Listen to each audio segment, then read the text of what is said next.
Welcome back to middle education. कल से मेरे प्यारे स्टूडेंट का यही कमेंट था कि please sir class 10th mathematics का बूस्टर डोज लेकर के आइए ताकि हम इसके सारे क्वेश्चन को अच्छे से प्रिपेयर कर लें। ये कमेंट तो कल से था, लेकिन फाइनली बूस्टर डोज अब तुम्हारे पास आ चुका है। मेरे से बहुत सारे बच्चे पूछते हैं कि सर आखिरकार बूस्टर डोज इतना लेट क्यों आता है। देखो यार, बूस्टर डोज में कुछ तगड़ा कंटेंट रहता है और तगड़ा कंटेंट लाने के लिए वीडियोस हमेशा लेट लेट हो जाता है। इस कारण से बूस्टर डोज आपको लेट देखने को मिलता है। एंड फाइनली अब बूस्टर डोज आ चुका है। फटाफट सारे क्वेश्चन को देख लेते हैं और अपने एग्जाम में तबाही मचाते हैं।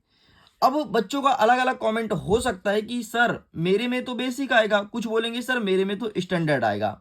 तो देखिए, आपके स्कूल के शिक्षक द्वारा केवल एक ही क्वेश्चन पेपर डिजाइन किया गया है। फिर चाहे आपका बेसिक हो या स्टैंडर्ड, आपको सेम एक ही पेपर मिलेगा। इसीलिए आप इस प्रश्न पत्र को अच्छे से देख लीजिए। बेसिक और स्टैंडर्ड दोनों लेवल के क्वेश्चन इसमें रख दिए गए हैं और सारे क्वेश्चन अच्छे से प्रिपेयर कर लीजिए।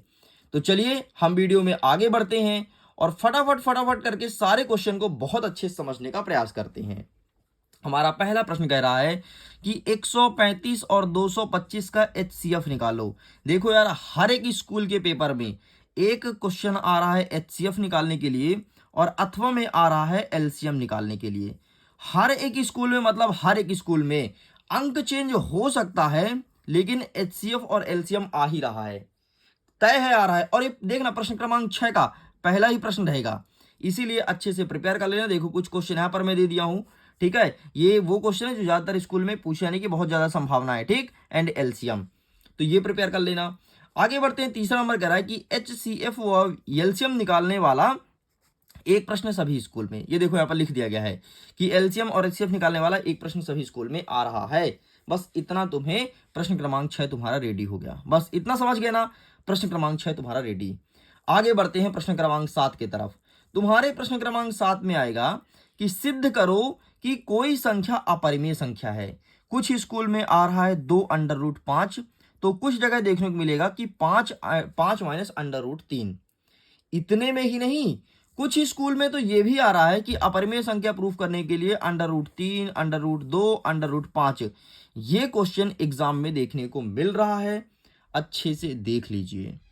आगे बढ़ते हैं नेक्स्ट क्वेश्चन कि 6 और 20 अभाज्य गुणनखंड विधि से एचसीएफ और एलसीएम निकालो। ऐसे क्वेश्चन भी देखने को मिलेगा। आगे बढ़ते हैं प्रश्न क्रमांक 7 की तरफ। इसमें कह रहा है कि 4u² प्लस 8u का शून्यक फाइंड करना है। एंड यहां पर दूसरा प्रश्न है कि x² माइनस 3 का शून्यक निकालो। तो शून्यक वाला क्वेश्चन आ रहा है प्रश्न क्रमांक 8 में। समझ गए।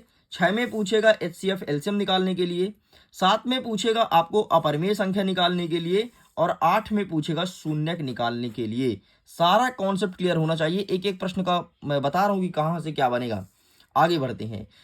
8वां के अथवा में क्या पूछेगा कि द्विघात बहुपद ज्ञात करो जिसके शून्यक का योगफल तथा गुणनफल इतना इतना इतना है। ये तीनों अच्छे से प्रिपेयर कर लेना, सभी स्कूल के क्वेश्चंस हैं और यही देखने को मिलेगा, ठीक। अच्छा, कुछ स्कूल में क्या रहा है, कुछ स्कूल में ये क्वेश्चन को ऊपर कर देते हैं और इसको नीचे, तो ये अप एंड डाउन है, ये चीज देखिएगा। बाकी क्वेश्चन ऐसे ही रहेगा जैसे यहां पर आपको बताया जा रहा है। आगे बढ़ते हैं। प्रश्न 9 कह रहा है कि x² माइनस 3 का शून्यक फाइंड करो और शून्यक व गुणांकों के बीच संबंध की सत्यता की जांच भी करनी है। ये देखने को मिल रहा है प्रश्न क्रमांक 9 में, ठीक है। 9 का प्रश्न है। इसी के अथवा में क्या मिलेगा, t² माइनस 15 का सेम शून्यक ज्ञात करो, का से लेकर के फिर यहां तक आपको सत्यता की जांच, ठीक, यहां तक पूरा कॉपी कर देना है, यहां पर नीचे आ जाएगा। सेम ऐसे ही 2 क्वेश्चन और लिखा है, ये अलग अलग क्वेश्चन हैं। इन क्वेश्चन को अच्छे से प्रिपेयर करना है और सेम आपको शून्य ज्ञात करना है और शून्य तथा गुणांकों के बीच संबंध की जांच भी करनी है। तो यही क्वेश्चन है। Got it. मैं उम्मीद करता हूं समझ गए होंगे। आगे बढ़ते हैं। नेक्स्ट प्रश्न, प्रश्न नंबर 10। इसमें कहेगा कि एक आयताकार बाग जिसकी लंबाई और चौड़ाई 4 मीटर अधिक है, तो अर्ध परिमाप अगर 36 है, तो इस स्थिति में रैखिक समीकरण के युग्म के रूप में प्रदर्शित कीजिए। ठीक, ये क्वेश्चन देखने को मिलेगा। ओके, मैं उम्मीद करता हूं समझ गए होंगे। चलो आगे बढ़ते हैं और फटाफट आगे के क्वेश्चंस को कवर अप करते हैं। नेक्स्ट हमारा क्वेश्चन क्या देखने को मिलेगा, प्रश्न क्रमांक 13 को जरा समझिएगा। 13 नंबर कहता है कि a1/a2 B1/B2 C1/C2 की तुलना कर ज्ञात करना है कि समीकरण युग्म, ये इक्वेशन और ये इक्वेशन द्वारा निरूपित रेखाएं एक बिंदु पर प्रतिच्छेद करती है, समांतर है अथवा समपाती है। ये एग्जाम में देखने को मिलेगा। आगे बढ़ते हैं नेक्स्ट, इसी में दूसरा प्रश्न क्या कह रहा है, ये वाला इक्वेशन दिया है, कुछ स्कूल में ये वाला देखने को मिलेगा क्योंकि ये बहुत ज्यादा इंपॉर्टेंट क्वेश्चन है एंड वार्षिक परीक्षा में भी पूछा जा चुका है। आगे बढ़ते हैं, नेक्स्ट कह रहा है प्रश्न क्रमांक 14। ठीक है, इसमें 14 और आपके पेपर में रहेगा प्रश्न क्रमांक 10। तो 10वां नंबर में एक पूछेगा प्रतिस्थापन विधि और इसी के अथवा में पूछेगा विलोपन विधि। मतलब प्रतिस्थापन विधि 100% आ रहा है ना, हर एक स्कूल के पेपर में, और विलोपन विधि 100% आ रहा है और हर साल पूछता है, ये कोई नई बात नहीं है, हर साल पूछता है। और एमपी बोर्ड का एक पैटर्न है, जो प्रश्न एक साल पूछ लिया ना, बार बार पूछेगा, बार बार पूछेगा, बार बार पूछेगा, तो ये तुम्हें पढ़ना है। तो विलोपन और प्रतिस्थापन के 2-2, 3-3 क्वेश्चन दे दिया हूं जो ज्यादातर स्कूल में देखने को मिलेगा। बाकी कुछ क्वेश्चंस अगर इधर उधर आए तो आप मैनेज कर लेना, क्योंकि मैं तुम्हें बता दिया कि प्रश्न ही कौन सा आ रहा है। ठीक है जी, चलो कुछ जगह तो ये वाला क्वेश्चन देखने को मिलेगा कि दो संख्याओं का अंतर अगर 26 है, एक संख्या दूसरी संख्या से 3 गुनी है, तो उन्हें ज्ञात कीजिए। एंड 17 नंबर कहता है कि दो संपूरक कोण में बड़ा कोण छोटा कोण से 18 डिग्री अधिक है, उन्हें ज्ञात करना है। ठीक है, आगे बढ़ते हैं, नेक्स्ट कह रहा है कि 5 पेंसिल और 7 पेन का मूल्य अगर 50 रुपए है, जबकि 7 पेंसिल और 5 पेन का मूल्य 46 रुपए है, तो एक पेंसिल और एक पेन का कीमत कितने रुपए होगा, ये चीज देखने को मिलेगा। चलें आगे बढ़ते हैं, नेक्स्ट हमारा क्वेश्चन क्या कह रहा है, नेक्स्ट प्रश्न क्रमांक 19 कह रहा है कि जांच कीजिए कि एक द्विघात समीकरण है। ये भी आपका आई थिंक प्रश्न क्रमांक 14-13 में देखने को मिलेगा। ठीक, एंड ये पहला, दूसरा, तीसरा, ये तीनों को अच्छे से रट मारो। रट मारो मतलब रट मारो, दिमाग में घोट के, सॉरी दिमाग में बैठा लो और घोट के पी जाओ। ठीक भाई, जो भी करो, लेकिन ये तीनों प्रश्न बनना चाहिए, यहां से देखने को मिलेगा। नेक्स्ट कह रहा है कि इसी के अथवा में क्या रहेगा, गुणनखंड विधि से सॉल्व करना है। ये दो प्रश्न यहाँ पर लिखा है, दोनों का दोनों एग्जाम में देखने को मिलेगा। तो चलो, हमने 20 प्रश्न बता दिए, जो कि 10 बेसिक बच्चों के लिए था और 10 स्टैंडर्ड के लिए था। अब आगे बढ़ते हैं, 10 और ऐसे क्वेश्चन को देखते हैं, 10 नहीं सॉरी 7 या 8 हैं ऐसे क्वेश्चन जो हमारे एग्जाम में 100% आ रहा है, और बेसिक और स्टैंडर्ड दोनों का पेपर एक है, तो दोनों में देखने को मिलेगा। अच्छा, गुणनखंड विधि वाला ये जो एक क्वेश्चन था ना, इसका एक क्वेश्चन यहाँ पर भी है, तीसरा नंबर देख सकते हो ऊपर ऊपर। ठीक है, तो ये भी आपके एग्जाम में देखने को मिलेगा। आगे बढ़ते हैं, प्रश्न नंबर 21। ऐसी दो संख्या हमें ज्ञात करना है जिनका योग 27 हो और गुणनफल 182 हो। ठीक, तो ऐसी दो संख्या कौन कौन सी है, इस चीज को ध्यान रखिएगा। आगे कहता है 22वां नंबर, दो क्रमागत धनात्मक पूर्णांक ज्ञात कीजिए जिनके वर्गों का योग 365 हो। ये वाला प्रश्न प्रिपेयर करना है।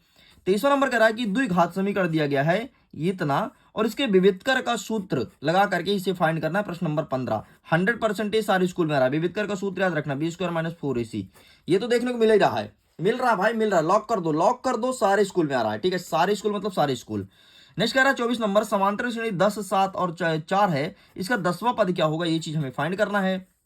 नेक्स्ट कह रहा है यदि an बराबर 3 + 4n है तो प्रथम 2 पद ज्ञात कीजिए। नेक्स्ट कह रहा है 26 नंबर, 3 अंकों वाली कितनी संख्या 7 से विभाज्य है। 3 अंकों वाली ऐसी कितनी संख्या है जो 7 से भाग चली जाएगी। 28 नंबर कह रहा है कि 8 के प्रथम 15 गुणज का योग ज्ञात करना है। ठीक है, नेक्स्ट हम सॉरी 27 नंबर, नेक्स्ट 28 नंबर कह रहा है कि 0 से 50 के बीच विषम संख्याओं का योग ज्ञात कीजिए। तो ये अभी जितने भी क्वेश्चन बताए ना, 25 से लेकर के 28 तक, ये सारे क्वेश्चन ऐसे हैं जो बेसिक वाले बच्चों के एग्जाम में ज्यादा देखने को मिलेगा। बेसिक वाले, स्टैंडर्ड वाले में नहीं, बेसिक वाले में। स्टैंडर्ड वाले में कितना देखने को मिलेगा, तो स्टैंडर्ड वाले में 1 या 2 आएगा और बेसिक वाले में ज्यादा आएगा। ठीक है, चलो आगे बढ़ते हैं। हमारा 29 नंबर कह रहा है कि एपी का वैल्यू दिया गया है इतना इतना इतना, तो कौन सा पद 78वां होगा, सॉरी कौन सा पद 78 होगा, मतलब किस नंबर का पद 78 पहुंचेगा, ये पूछा है। एंड ये रहा आपके सामने बेसिक वाले बच्चों का क्वेश्चन। ठीक है, फूलों की एक क्यारी जो है, एक पंक्ति में 23 है। ठीक है, दूसरी पंक्ति में 21 गुलाब है, तीसरे में 19 गुलाब है, तो अंतिम पंक्ति में 5 गुलाब के पौधे, तो बताओ कि क्यारी में कुल कितनी पंक्तियां हैं। ये प्रश्न पूछा जाएगा आपके आज के प्रश्न पत्र में। आगे बढ़ते हैं, थोड़ी कठिन स्तर का प्रश्न। अब देखिएगा, स्टैंडर्ड वाले बच्चे बेसिक वाले बच्चों में भी देखने को मिलेगा, लेकिन कम, स्टैंडर्ड में ज्यादा। ये वाला एक चित्र देगा, बोलेगा कि ये और इसे फाइंड करना है।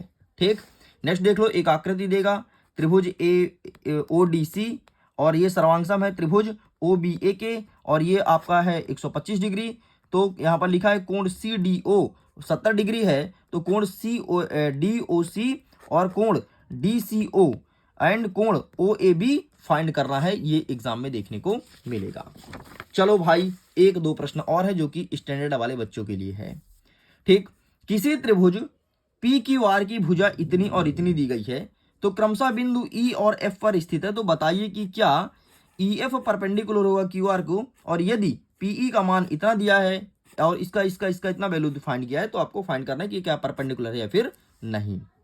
नेक्स्ट, यदि एक रेखा किसी त्रिभुज की दो भुजाओं के एक ही अनुपात में विभाजित करे तो वह तीसरी भुजा भुजा के समांतर होगी, ये प्रूफ करना है। एंड अंतिम प्रश्न ये रहा तुम्हारे सामने, इसका भी फोटो खींच लो।